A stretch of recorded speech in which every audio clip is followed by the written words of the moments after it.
Welcome back to the show where we run you through all the NFL news you need to know about. We do this each and every single Thursday, so if you like that, then go check out the channel.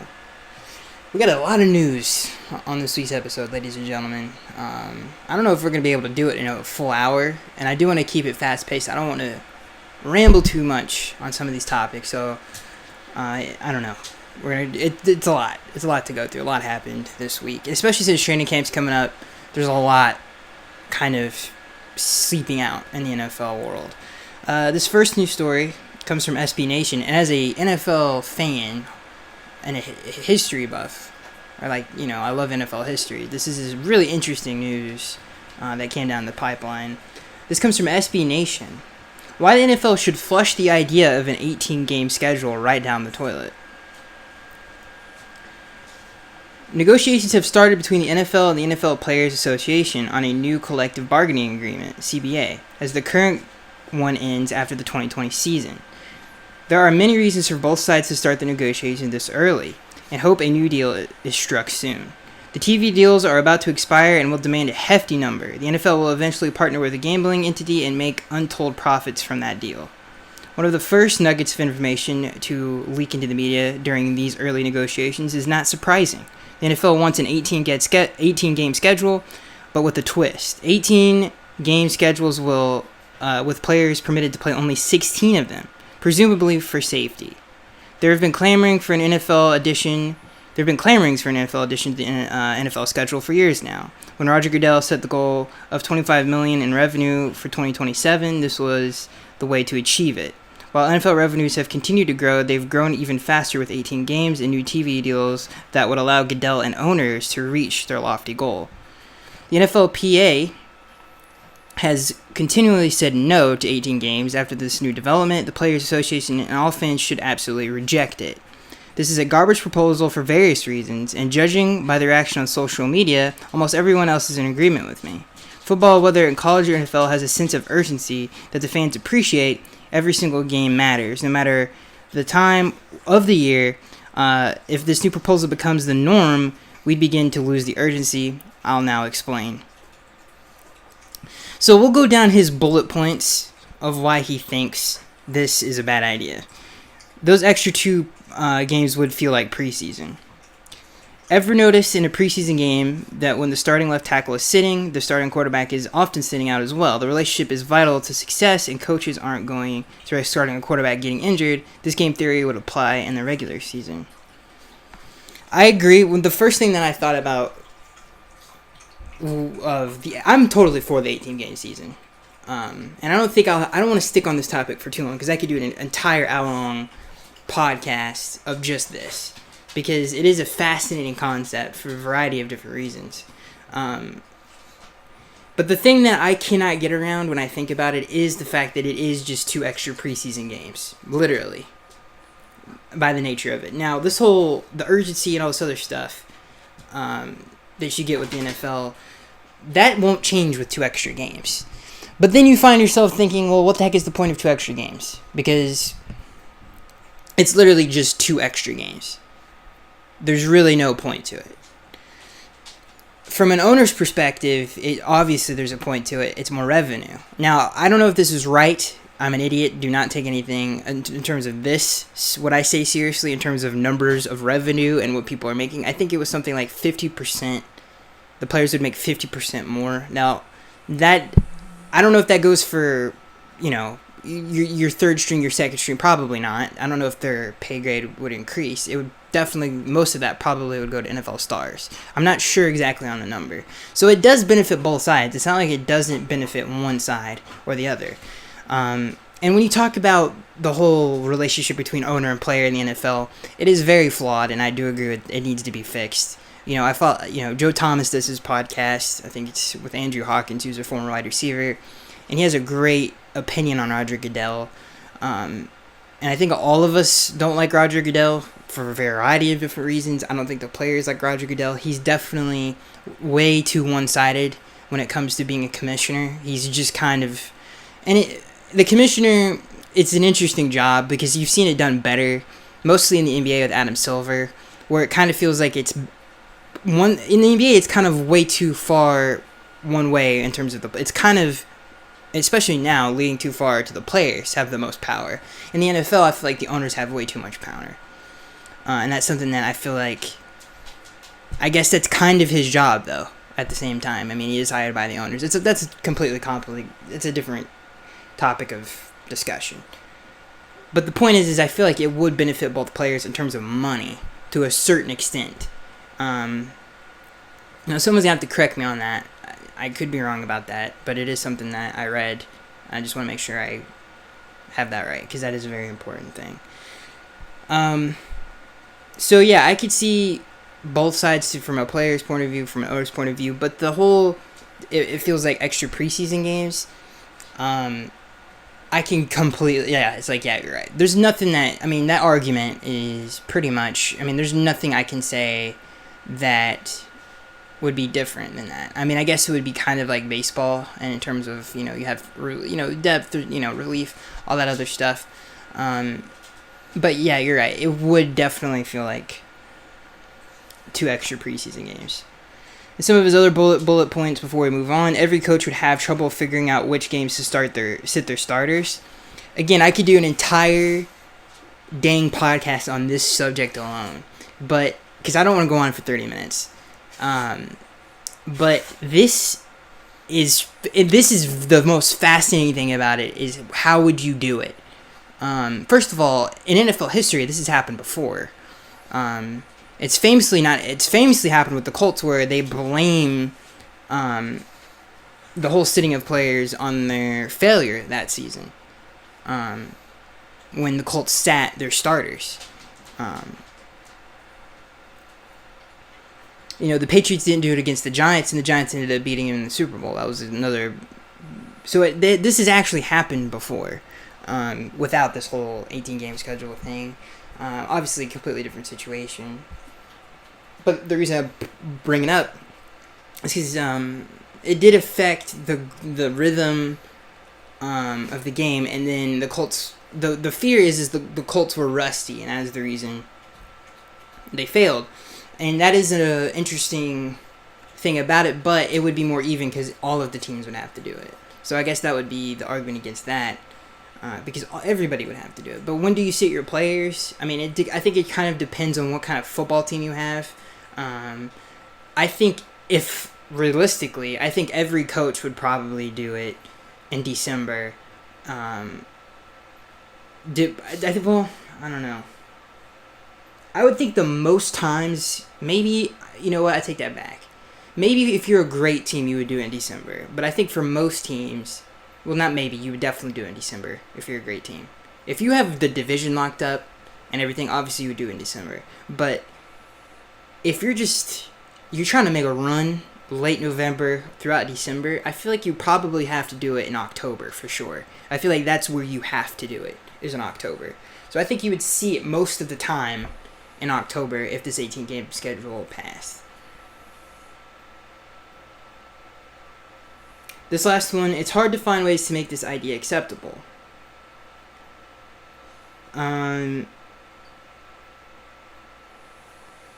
So let's see. This is an interesting one. Could the 18/60 model be a negotiation tactic? Sure, the NFL floats out this idea and it gets universal pushback. The NFL owners can reevaluate their position on the 18-game schedule and how to probably come to the table. While I'm strongly against the 18-game schedule, there are always ways to soften up to the players. Clearly, the owners would need to make giant concessions like guaranteeing more money and longer post-career health care. With 18 games, you need 2 bye weeks. Preseason would be shorter at 2 games, with this probability of a third game for all the players who aren't likely to make the roster. While 46 to 48 spots on the roster are mostly fixed before training camp, those last few spots need practice time and especially game time. With only 2 preseason games, that takes away from reps from players looking to get film, since starters would take a bigger share of the game reps. Remember, everyone is watching film. If you're a French player, you're playing for your team, but also to get film on everyone else. So I'd be in favor of adding the 3rd preseason game in this scenario for that reason. Overall, though, it's an awful idea that is universally disliked, but the NFL wants to move the schedule from 16 to 18 games. This isn't the way to make it happen. Well, the suggestion is flushed down the toilet. I'm actually for it because I think it does. I mean, it fundamentally does change the way you would approach the regular season. It fundamentally changes it, and I think it's an interesting way to do it. I think the players would love it. The whole thing that your backups wouldn't get in, that's already a problem in the NFL. They shorten practice time. That's already a problem in the NFL. Your backups never get enough time. That's why it's anytime a backup quarterback comes in and does great, that's why it's so miraculous that it even happens. Now, the whole film study thing, you get the same amount of film study as a starter would. You just don't get as many reps with the first team. But that's a problem in the NFL now. With this, that has nothing. That would not change. I don't think it wouldn't even make it worse adding 2 games. If anything, it would make it better because you're playing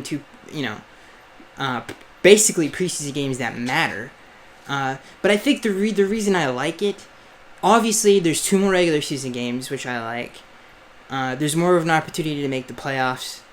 There's more of a emphasis on having great drafts as opposed to free agency. I feel like if this does happen, the draft becomes way more important than free agency because there's a philosophy in the NFL right now, and I feel like it's kind of at a balance right now. But I feel like if this passes, then I think if you would be stupid if you're not an organization in the NFL right now not to put an emphasis on drafting players, because you have to have good depth. I think you'll see more. I think you'll see a better football team assembled if this happens, if this is allowed to happen, which I'm all for. I think it would put an emphasis on drafting. You have to have a good backup offensive line. You have to have a good backup quarterback. You have to have a good backup everything. And I feel like you'll have better football teams for it. There will be a more emphasis on development. I think all of that stuff will be better for the league if you add 2 more games. And the key here is if you have to make the starters not play those 2 games, right? So that's what would, I think, greatly improve. First of all, I don't think you'd have to add an extra bye week because your backups are playing. That's a bye week for the players already, the starters. The thing where it gets hairy is how much depth. There's a lot of holes. The 2 holes that I see in this it is basically 2 extra preseason games, which I can't argue against. And how much depth will you need? Because what if your backup quarterback got hurt in a game? So what does that mean? You're putting out your 3rd-string quarterback? And that can get ridiculous. That's bad football. That's a bad product. You do not want to put that on display. You are definitely getting a worse product. The thing that I will say to counter against, let's just say, it will be a worse product because there are backups out there. That's not true. When you watch the AFL or any of these copycat leagues, the thing that I think is the reason why they fail and it's not as fun to watch is just the creativity in terms of the coaching is not at the same level as it is in the NFL. The creativeness is just not there.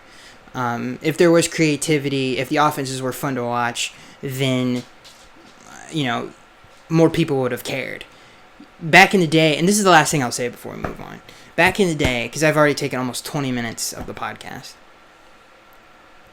Back in the day when the AFL and NFL were separate, I'm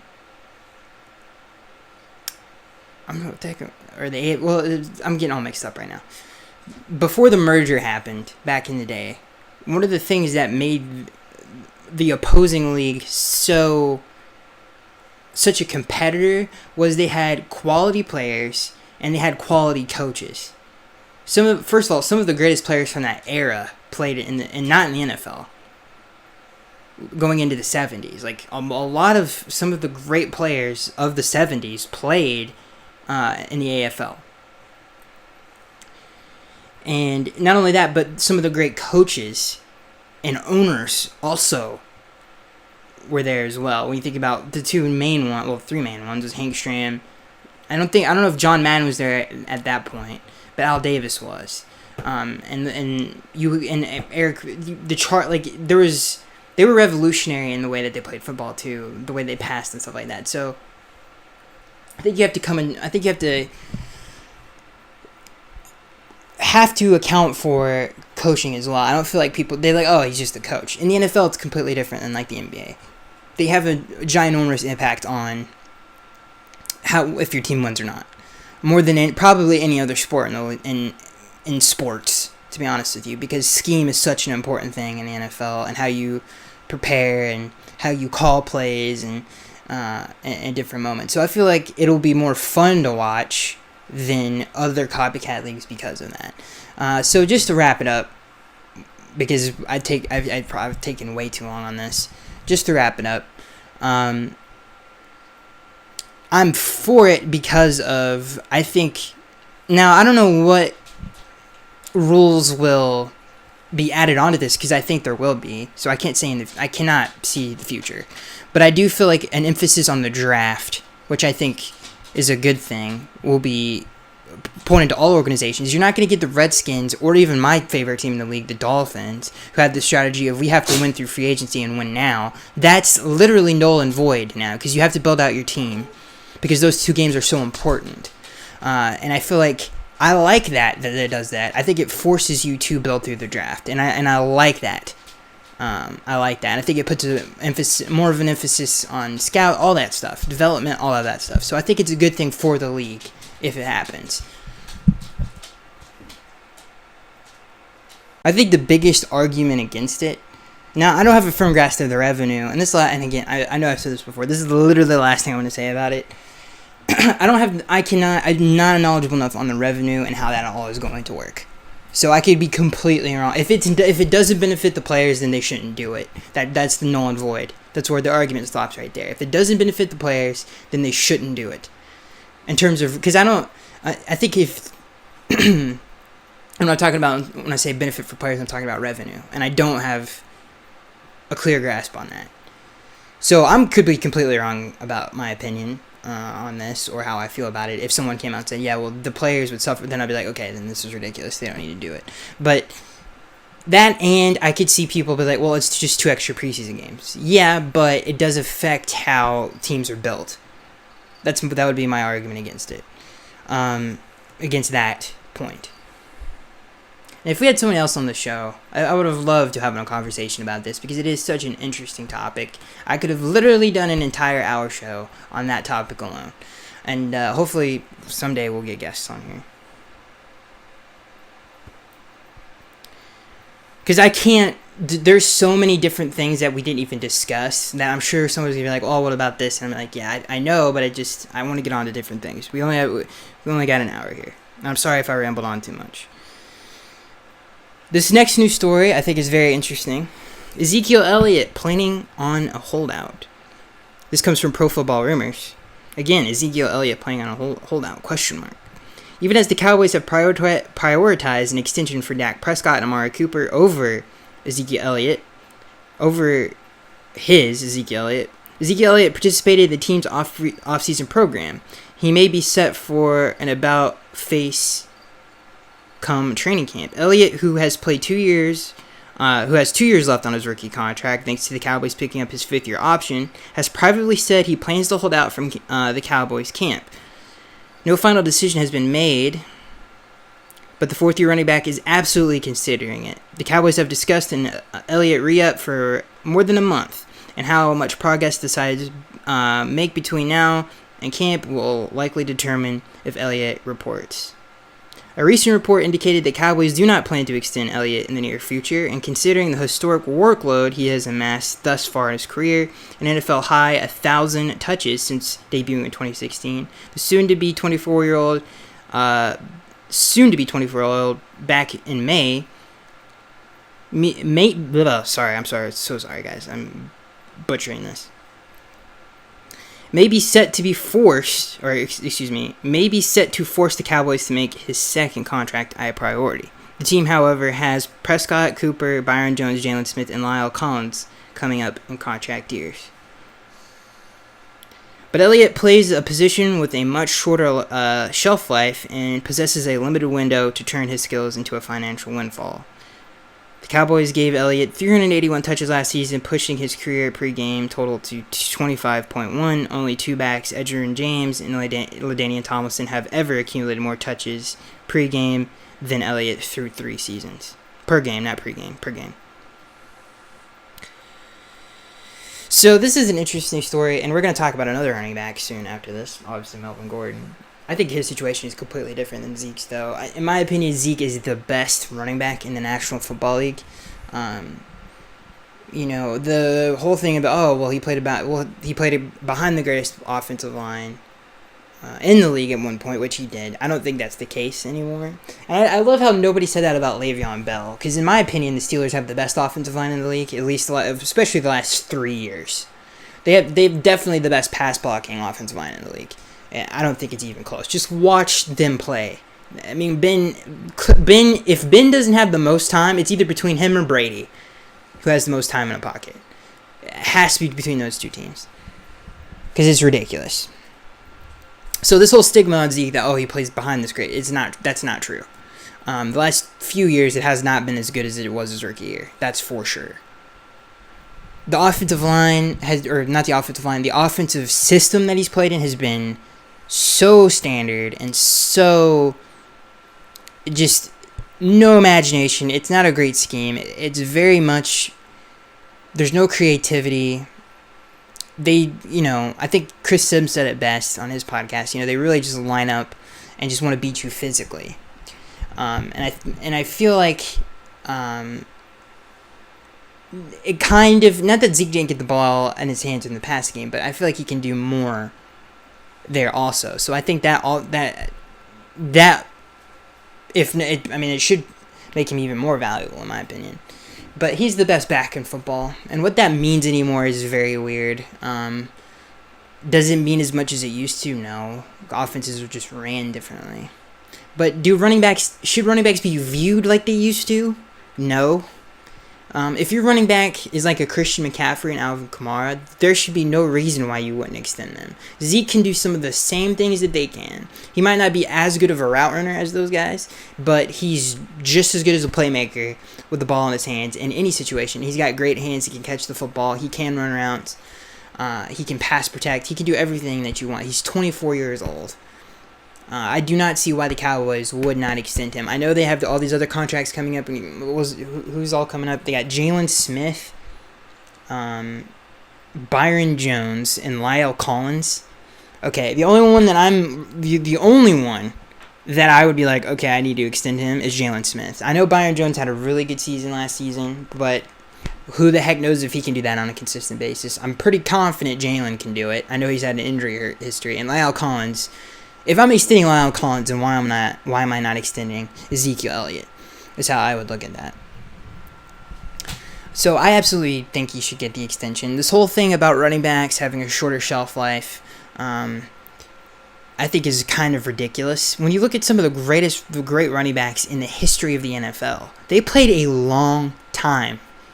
There have been some exceptions, like Barry Sanders, who only played 9 seasons, but Calvin Johnson, who's a receiver, played the exact same amount. So I feel like that carries over to every position almost. I think Emmitt Smith, he was close to 40 when he retired. AP is still going, for God's sakes, and he's had how many ACL injuries?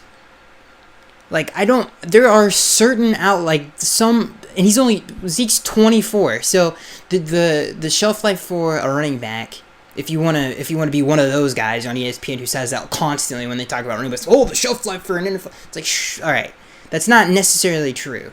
So let's say he does have the shelf life that everybody talks about. It's 6 years. He's 24. Your prime, according to everybody, your prime apparently ends as a running back when you're 30. He's 6 years, dude. That's almost an entire decade, for God's sakes. Extend him. He's the best player at his position. I know a lot of people want to say Saquon, but I think Zeke, and this is just it's my opinion, I think Zeke's better. So I don't understand that I just don't get it, and I feel like the Cowboys, he should be a priority. I know a lot of people are comparing it when Emmett held out. when the triplets were a thing, and then when they got him back, they made the Super Bowl run. But they made the Super Bowl run. But before he got back, they weren't doing so hot. Again, that's a different era of football. The running back was way more important in terms of just running the ball. But I feel like the running back is just as important as it was back then, depending on how you use a running back. Okay? And especially if you have a running back that's versatile. They can affect the game more than a receiver can. So I don't understand the argument against a running back when it comes to usefulness. Or shelf life, for that matter. Because I wish I had pulled up some other running backs. I can't think. I mean, Frank Gore is still going. He's what, 38? Like, there have been so many running backs that have played into their late 30s or even mid 30s. And that's really, I would love to see the average life of an athlete, just to, And if you're talking about their prime, then yeah, you got Zeke for 6 years of his prime. Make those, pay him. Because that's Hall of Fame. That's a Hall of Fame 6 years you're gonna get. So that's my opinion on the whole Zeke Elliott situation and running backs in general. Really, I feel like some of this, like the stuff that people say, aren't necessarily true.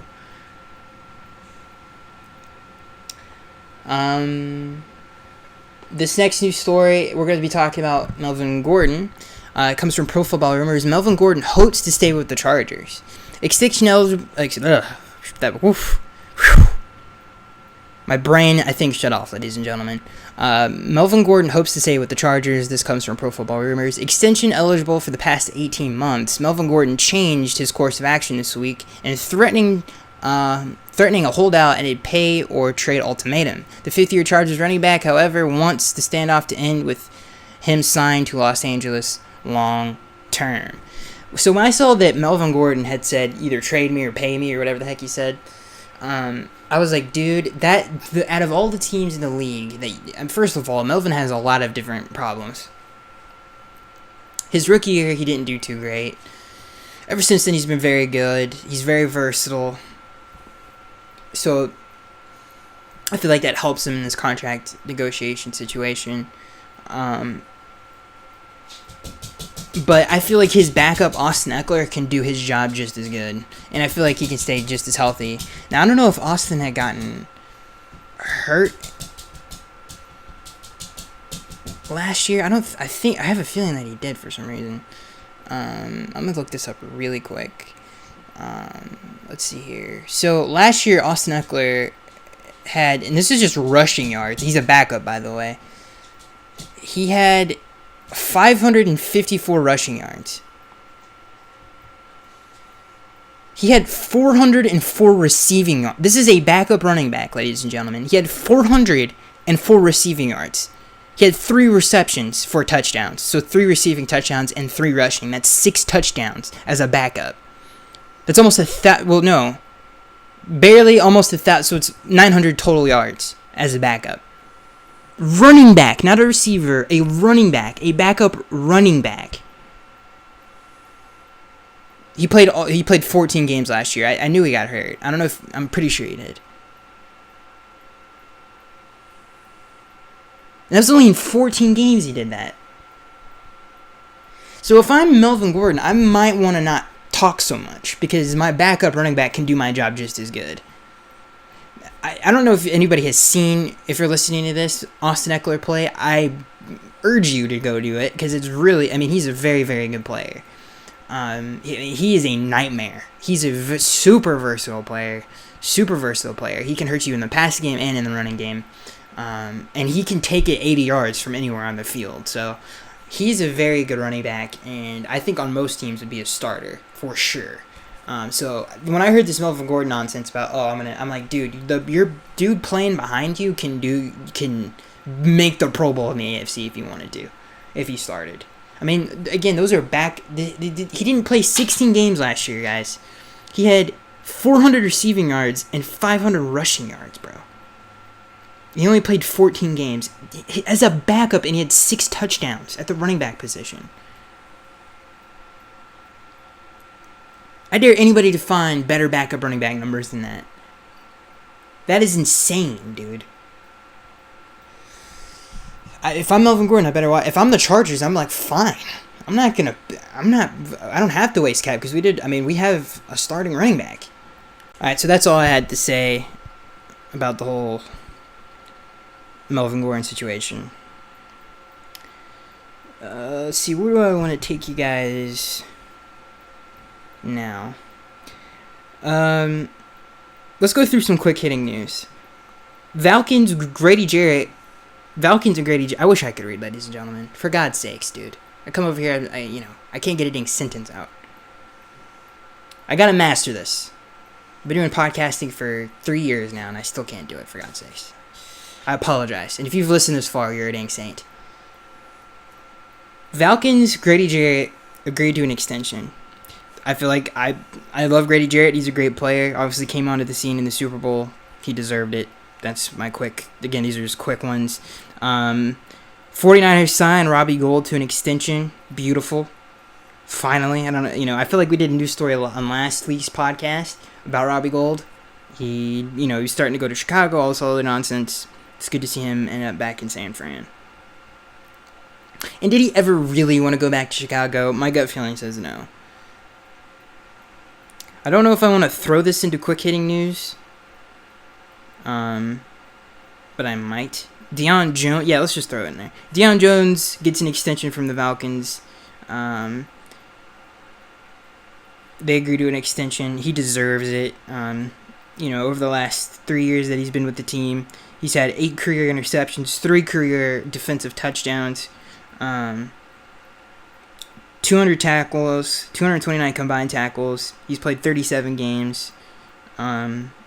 He's a great player. He deserved it. Last year, he had a forced fumble, 2 picks, a sack, and 53 solo tackles. Very good player. He deserved it. I think that's pretty much it for fast-paced news. Things would go a lot smoother if I could read. I'd probably have 50 more dang subscribers, for God's sakes. I can read. I'm just saying, if I've read like Bob Ross, if I could speak like Bob Ross when he paints a painting, God only knows how well the show would do. But no, I'm stuttering like, who stutters? I can't think of a famous person who stutters. I don't know. I was going to say Charlie Brown. I was like, Charlie Brown doesn't stutter. Anyway, moving on to the next news story. This is, okay, we'll go here first. This comes from yardbaker.com. Never in my life have I ever heard of this site, but it has an interesting news story. Joe Theismann says Alex Smith nearly lost his leg and won't play in 2019. He for sure won't play in 2019. Joe Theismann and Alex Smith have more in common than just being members of the Washington Redskins starting quarterback club. They both suffered 2 of the most gruesome leg injuries we've ever seen in the National Football League. Theismann went on Rap Sheet Plus Friends and divulged that Smith, quote, came very, very close to losing his leg, end quote. He also said that Smith, quote, for sure will not be able to play for the Washington Redskins during the 2019 season. Smith recently got his bulky external fixture removed from his right leg, 8 months and several surgeries after suffering the initial injury. The road back to full recovery is a long one, yet it's pretty encouraging that Smith continues to make progress. We wish him nothing but the best as he continues to make his comeback bid. Yeah. Dude, this could legit end his career. And, I actually like Alex Smith. I think he's... I don't think he's a Hall of Famer, but I definitely think he's a really good player and, had a really, really good career. The playoff game he had against the Saints is such a memorable one. He had the Vernon Davis crying. That offense wasn't really known for scoring. The Saints, just scored a that was one of my all-time favorite playoff games.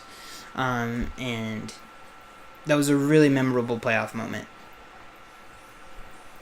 He's had a great career.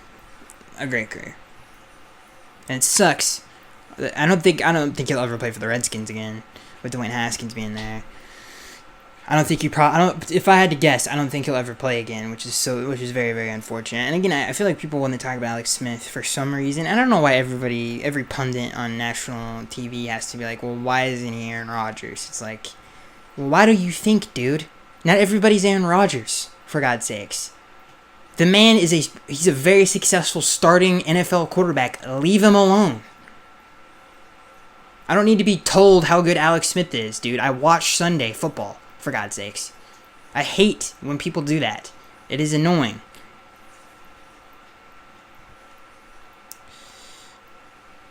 Alright. Let's see, where do we want to take you guys now? Let's see here.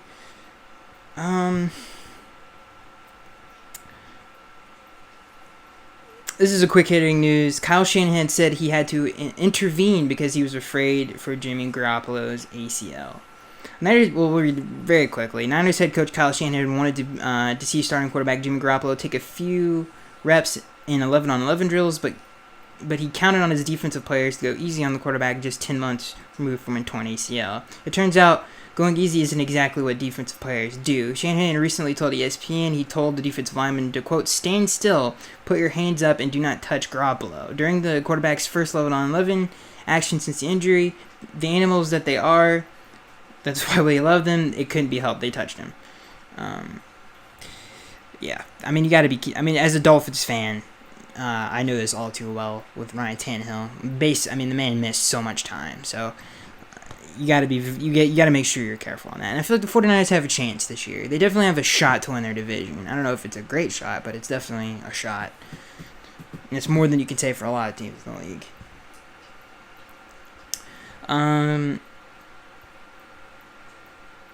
Okay, where do I want to take you guys? Okay, another quick hitting news story. Quarterback Rashard Robinson banned 10 games. So if you're, I guess, a Jets fan, that matters. This is an interesting one. Broncos, this comes from Pro Football Rumors. Broncos agreed to a deal with Drew Lock. The Broncos will have their entire rookie class ready to go when they convene for practice Thursday. After some drama, the team and Drew Lock reached an agreement on the second-round pick's 4-year deal, Mike Florio of Pro Football Talk tweets. Set to conduct their first training camp practice Thursday morning, the Broncos now have their six-man draft class under contract. They signed the 41st overall pick, Dalton Rising, Tuesday after a report moved. Okay, who cares about this? I just wanted to talk about Drew Lock. Drew Lock is a interesting prospect. I feel like he got a lot of hate for no reason. When you watch him play, it's pretty good. I mean, he played on Missouri in the SEC, and he's putting up very good numbers. You know, he threw for 28 touchdowns last year, I think 8 interceptions. That's very good. And the SEC on a very inferior Missouri team when you compare it to the competition they were going against. You look at the years prior, he threw for 44 touchdowns. And the man has a gun on him, for God's sakes. He's got playmaking ability. He's got great instincts. He's got a very quick release. He sees the field well.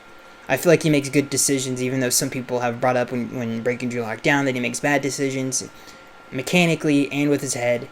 And mechanically maybe, but I think his decision making is actually pretty good. The man only threw 8 interceptions in the SEC. That's pretty good. I think if it brings up that South Carolina pick he had in the rain when he was throwing a screen. Yeah, that happens sometimes in football. It happens in life all the time. Sometimes you forget to take the toast out of the toaster. Sometimes you reach up, or you put I'm losing my mind. Sometimes you put the cereal in the refrigerator. It happens, guys. It happens. Sometimes you forget to, put the toilet paper back on the roll. Simple things, you mess up sometimes because you don't, it just happens. So I feel like you got kind of a bad rap. Bold prediction, ladies and gentlemen. And I'm going to say it. And I say this with I believe it. Drew Lock going to have a better year than Kyler Murray. I feel like if he is... Now, a little caveat to this. I'm not backing down. I'm sticking to it. If Drew Lock starts more than 10 games next year, he will have a better season than Kyler Murray. Book it. Where do I want to take you guys now?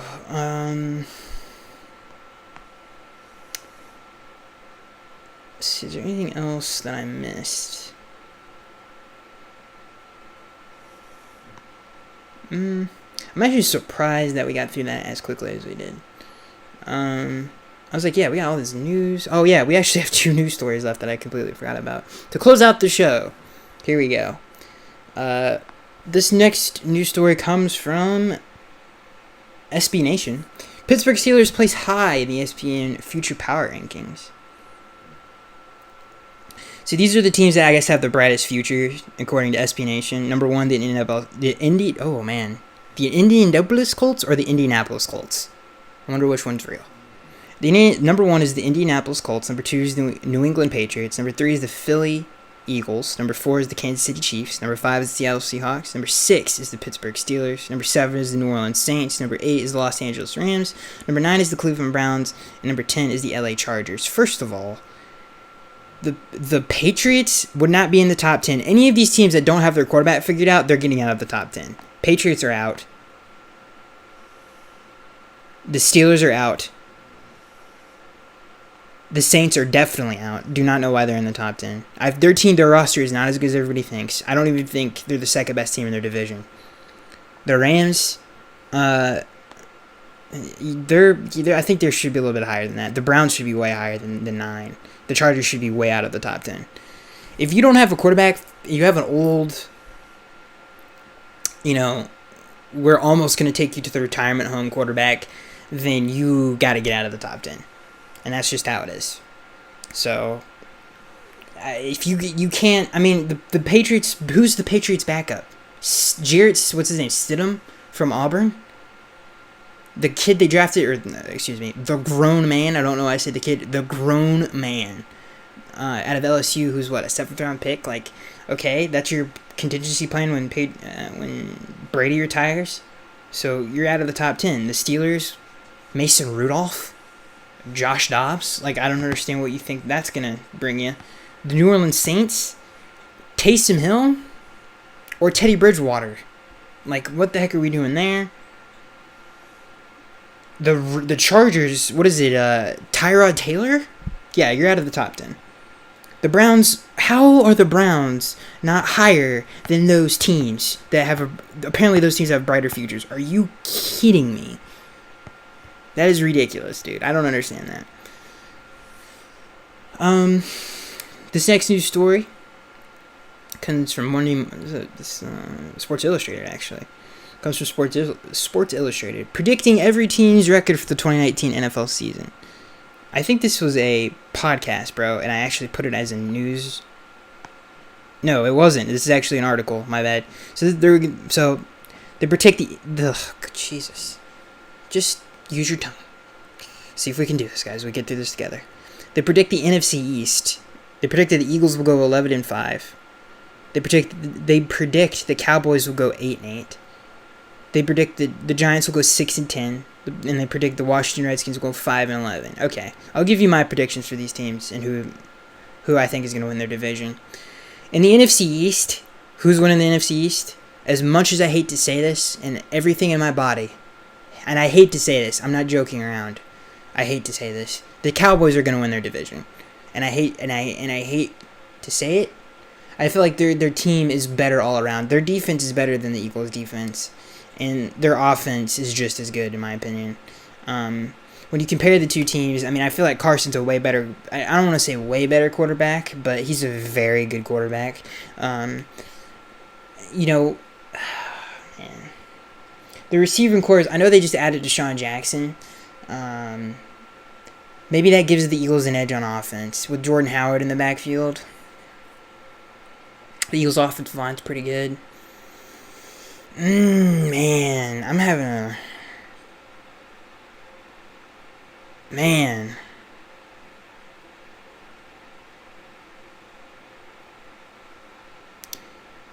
It comes down to... I might have to take back what I just said.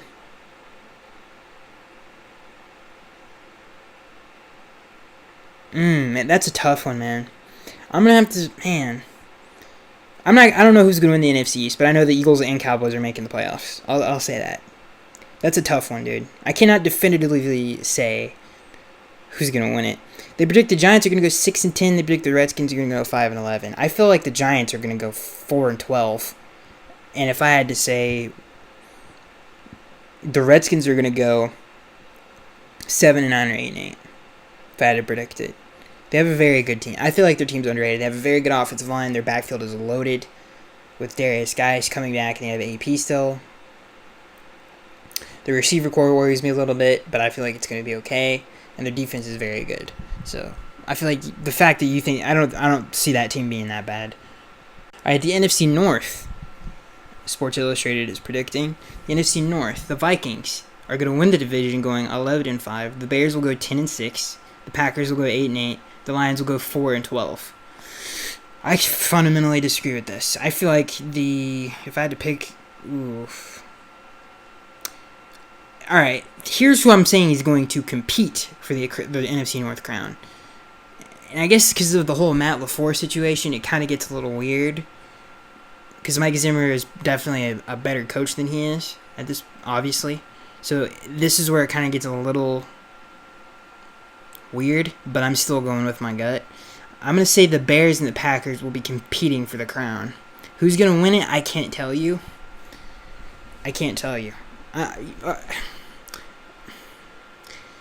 My heart says Bears.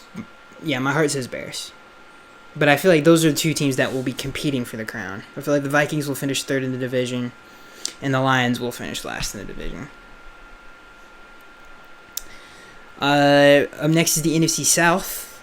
They say the Falcons are going to win the NFC South. This is what Sports Illustrated predicts by going 11-5. The Saints will go 10-6. The Panthers will go the Panthers will go 5-11, and the Buccaneers will go 3-13. I could not disagree with this more. The two teams that will be competing for this crown will be the Falcons and Panthers. The Saints will finish third in the division, and the Buccaneers will be behind them. The reason I say the Saints are going to finish third, if you look at their team, first of all, Drew Brees, he's lost a lot of mustard off the handle. Like, he is not the same player he used to be.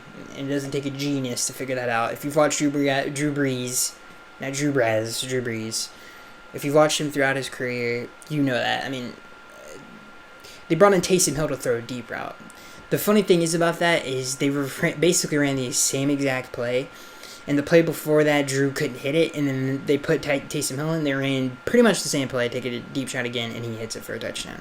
Very weird how they gave that up twice as a defense. Very, very weird.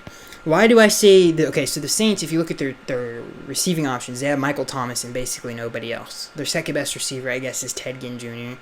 Tight end's pretty much non-existent. They lost Mark Ingram. They don't have the dual threat in the backfield anymore.